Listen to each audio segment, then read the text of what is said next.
Hey there, my name is Jonathan. Today I'm going to be explaining to you how to set up your own campaign in the Facebook Business Manager.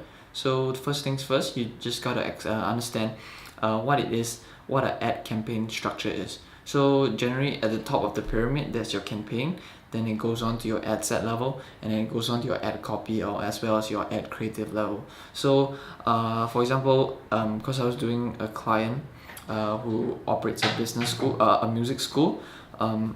So basically, this is a case study example of what a campaign ad set and ad copy could be. So at the top would be with launching new music lessons, and for example, we are a new music school and we are launching our brand. And so if we want to have a main campaign such that we want to introduce the brand with a new campaign which is music lessons. So under that, we want to promote different instruments and their lessons. So we have a piano ad set and we have a drums ad set. Within those ad sets itself, there are the different ad copies. So we are currently not sure, for example, we're not sure how our target demographic will respond to our ads. So for each of our ad sets in the piano and the drums, we will have one that is about a happy piano type of feel, and there's one that is a sad piano type of feel.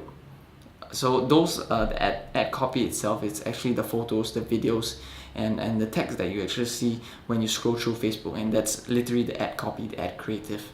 So the reason why people do multiple ad copies is to test out to see what the market response to your ads is, because obviously when you're putting your ads and your business out there, you really don't know how the market will respond unless you get data back. So having multiple ad sets, having multiple ad copies in a campaign is always much better than having one and sticking to one and saying it doesn't work, because the market may respond differently to your perception and your assumptions as well. Okay, so we'll just move on, just head on to Google Chrome, and I'll just head on to the Business Manager. Alright, so currently we're in the Business Manager, and I'm assuming you've already installed your Facebook Business Manager at this point. This will not be the first screen that you see. I'm currently in the Ads Manager already, but you'll be seeing the screen where you're in the Business Manager. So what you can come down to do to come to this page is just to click here, and then you click Ads Manager, and then you'll come to this page. So the first thing that you need to do to create the ad, you just come over here. So you first set up your ad account. It's a very self-explanatory process. So first you come to press Create. Alright, so there are certain different marketing objectives for every ad set that you put out, because there are different things that you want to do with the money that you have spent in your budget, right? So Facebook is very smart, its algorithm is very smart, and it goes out to do certain things that you want it to do. So for example, you are an app developer and then you just had a startup and you want to promote your app, right? There's an objective for app installs. The algorithm is basically out to get people to install your app. Okay, so I'll just briefly go through a few of these marketing objectives, but not in detail, so that you understand the capabilities of what Facebook is able to offer, right? So if you are unsure about anything after this video, you can also come down here and check the info and see what the marketing objectives is about. Facebook has also a lot of support on its end, and a lot of documentation that you can read up on if you're unsure of the marketing objectives. Okay, so first of all, brand awareness is just to get your brand and your ad copy out to as many as people as possible who may want and who may be interested. Reach is basically to get the ad copy to as many as people as possible. The maximum reach, essentially, as you can see here, maximum number of people. Traffic is basically you want your ad copy to have a CTA, right? And the call to action, and the call to action is usually will jump to a website of yours, an app of yours, or maybe a Facebook Messenger chat of yours. So it's basically optimized for the Facebook user to go to a place outside of Facebook. Okay, engagement is basically aimed to get more shares, likes, comments, and those sorts of things. Apps installs, quite self-explanatory, as well as video views. Lead generation, you can build an entire lead generation form in Facebook. I think it was released in 2017, where you can just collect your leads from inside Facebook, as Facebook has all the data and personal information of people already. Messages, this is optimized so that more people are engaging your business through the Facebook Messenger. Conversions is basically, for example, if you're an e-commerce, you're optimizing your marketing objective to get more sales. to get more purchases. Catalog sales, as you can see here, is just to show items from your catalog that are based from your target audience. So it's kind of like conversions, but just a bit more specific to that catalog. Store visits is basically you're optimizing people to convert foot traffic. So if you have a physical brick and mortar store, you want to have this conversion. Okay, so this is basically it. Right now I'm just going to show you the engagement objective. However, you can go try it on your own. Later I'll be showing you 2 separate objectives as well. So once you click the marketing objective that you want, you will need to key in the name of your ad set, as well as the different things that you want to do. So for example, if I want more page likes on my Facebook business page, if I'm opening an event and I want more people to say yes, I'm attending the event, then you will select these options. Okay, so I'm just going to select post engagement. For a campaign name, usually because you're running so many ads at one time, depending on how aggressive your marketing is, I like it to structure my campaign names such that they are categorized in numbers, then come down to the ad set level, and then come down to the ad copy level. So for example, if I'm on my campaign 1, I'll usually put like 001 campaign, and then so for me to know which marketing objective, I'm just going to put PPE, post engagement, and then afterwards I also key in probably using the music lessons example, a sad piano. Just piano lessons. Alright, so able to create a split test, an A/B split test, such that I'm able to see from data which ad set will work better. And budget optimization is basically if you're running 3 ad copies at one time, it's gonna funnel more money into the ad set that is performing better. Okay, so we're just gonna continue. Okay, the reason why Facebook is so powerful is because it's such a big platform, right? So it collects a lot of data points from their users, like their behaviors, their likes, their dislikes, what they will share on their platform, as well as basically all your Facebook groups, the things you like, such that it's able to create profiles and personas of people and groups of people, because genuine groups of people have similar personas. Alright, so up here you can see you can set your ad set name. This is anything you want it to be, but as previously stated, just try to organize it such that it's easier to see and it's easy on the eyes. Okay, afterwards there's the audience. You can select the audience. So in custom audiences, after you collect a bunch of data, you can create these custom audiences that you can create, such that, for example, you want to segment out your audience for people who only have bought from you. So you can create a custom audience that's like purchasers only. Okay, this is more powerful with lookalike ads, and I'll create a video in the future explaining this. Locations, I guess, is pretty self-explanatory. If I live in Singapore right now, if you were targeting overseas, like for example international e-commerce, you'll be putting at the countries that you want to target in here. And you also can select different locations, so people who live in this location, recently in this location, people traveling in this location. So for example, an insurance company wants to sell insurance for people traveling to France, for example. You can have people, they will select people traveling in this location, or people who are going to this location in a sense, right? If you want to if you're selling something that's a bit more local, for example, like the music lessons example, you would want to select people who live in this location, because people who live there would generally subscribe to a service such as that. Okay, after selecting your location and the places you want to advertise in, you also can exclude as well. You can exclude places that you don't want.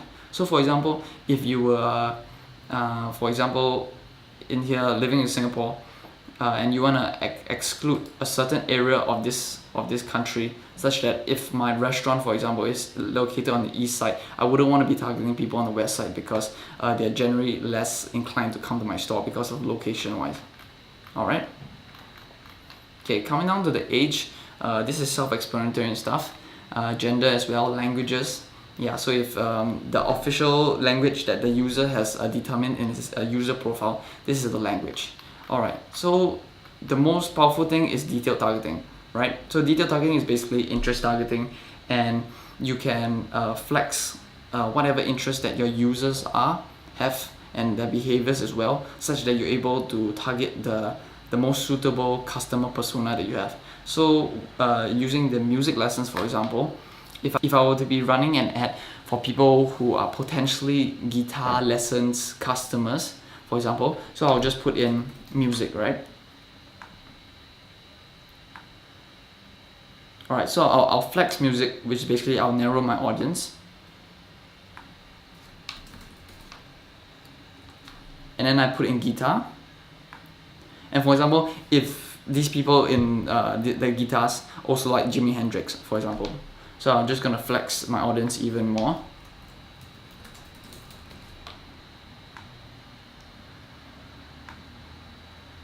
Alright, so in Singapore currently, determined by Facebook, there are only 2,200 people. So generally, your potential reach is the maximum audience size that you're advertising to, and generally this can range anywhere from, you should have a statistically significant amount of people, so upwards of probably 100k, but it really depends on what type of business you're running.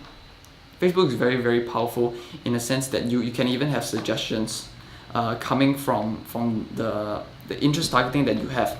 So people who like Jimi Hendrix are probably gonna like these people, Eric Clapton, Led Zeppelin as well. And so these things are things that you can research on using the audience insights tool located here.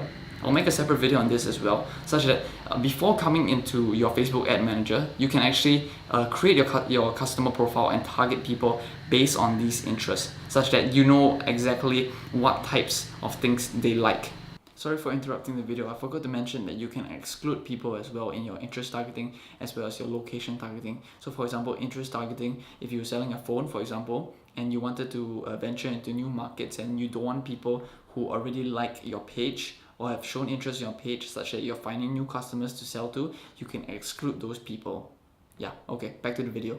Scrolling down here a bit, there's this checkbox called expand interest when it may increase post engagement at lower cost. So basically what Facebook does when you click on this option is what Facebook is saying is that if I'm running this ad and this ad doesn't have enough post engagement, right, and the algorithm is finding more people who are more suitable for this ad, it may expand its interest beyond what I've already been put into my interest targeting and target those people as well.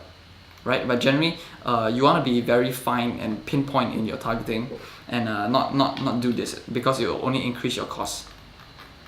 Okay, connection types would be including people who, for example, like your page or don't like your page, or people who have generally interacted with your event or app already. So you can kind of target those people already. Your placements is basically where would you like your ads to be seen on the Facebook platform. So automatic placements is recommended because Facebook wants your ad to be put in every single location of what they want, of all their services and features. But generally you don't want that because you want 100% control of where your content is being put at, or whether you know it's effective or not. Alright, so in the device types, you also can select whether you're on mobile or on desktop, and you can really change these things inside Facebook.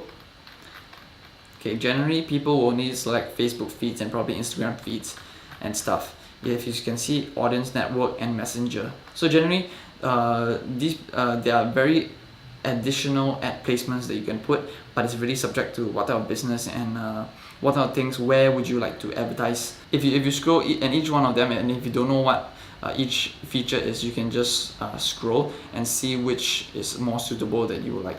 Alright, moving on to budget and schedule.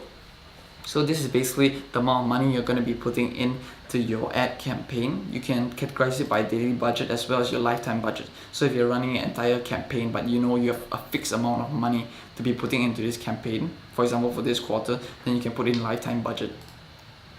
Alright, you also can set your ad continuously or set a start and end date. So when you put a start and end date, there's a fixed amount of time that this ad is going to run. However, if you are running an ad set continuously, it will just roll over a day after day.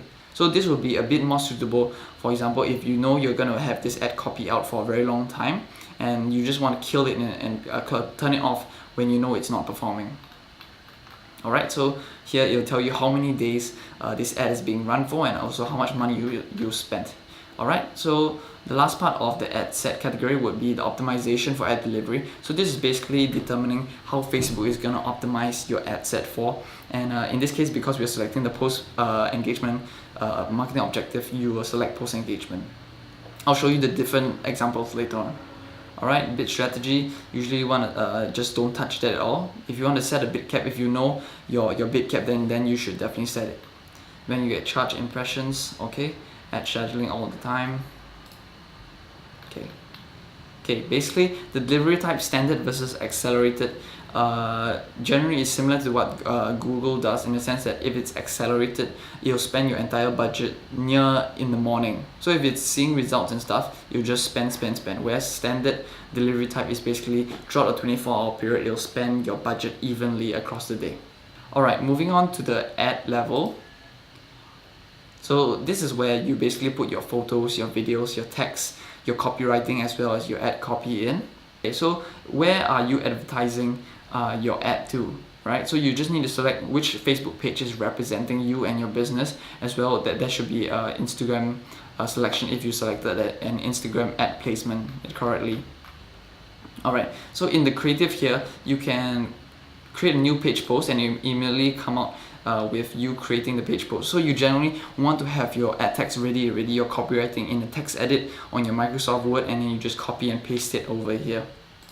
Alternatively, you can come down to your page post over here, and then you create a page, your post in there, and then you can just enter your post ID and you submit your post ID here, and your ad will come out and it will show here. Alright, for example, if you posted to Instagram or if you posted to Facebook as well, you can select whatever you've posted on your page as a real ad. Alright, and then you just show up here. So I'll just give you an example. Alright, so for example, I'm advertising this is literally the ad that's going to be shown. Okay, furthermore, there's this call to action button. So basically, if you add a button here at the bottom of your ad, there will be shown a button where it's like, okay, I'll just show you. If you add a button, you just, for example, you want people to send a message when they click your ad, it will show up here at the bottom of your page.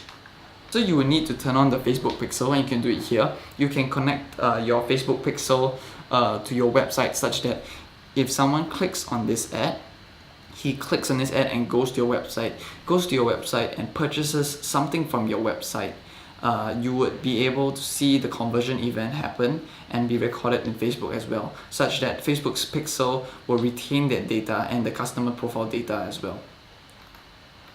Alright, once you're done, I would generally advise you to press review instead of confirm, such that you're able to see all the information that you have put in at one go, and then once you're ready, you can just press confirm, and then your ad will be confirmed, and then the ad will start running after a review by Facebook.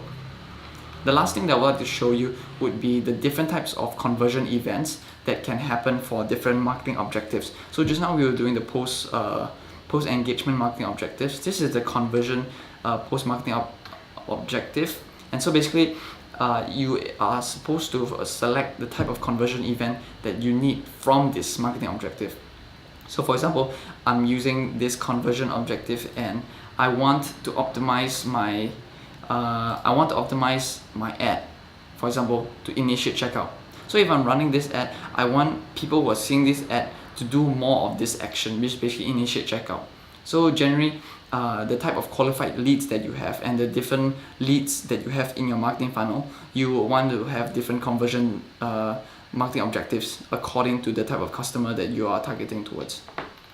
Alright, so that is for conversion. One more thing for conversion would be the conversion window. So this is kind of like attribution window, where how does Facebook recognize that an event has happened or a purchase has happened within how much time, right? So for example, after a one day click of view, 7-day click or 1 day view. So if someone views an ad on Facebook, right, and it was for example, for generally lower ticket items, you would choose something that's 1-day click or view, and for higher ticket items where the path to conversion is a bit longer and takes a bit more time explaining and education through all your content marketing and stuff, you generally want to choose 7-day click or 1-day view. Okay, the last thing I would like to mention in this video would be the traffic conversion. So as you can see here, you can select where you would like your customers or people who have seen your ad to go to once they've clicked your ad. So they either can go to your website, to your app, or as well as your Facebook Messenger. Alright, that's about it that I have for this video. I hope you've learned something, and If you have any questions concerning Facebook advertising, just leave it down in the comments below, and I will definitely come and respond to it. So thank you for watching this video.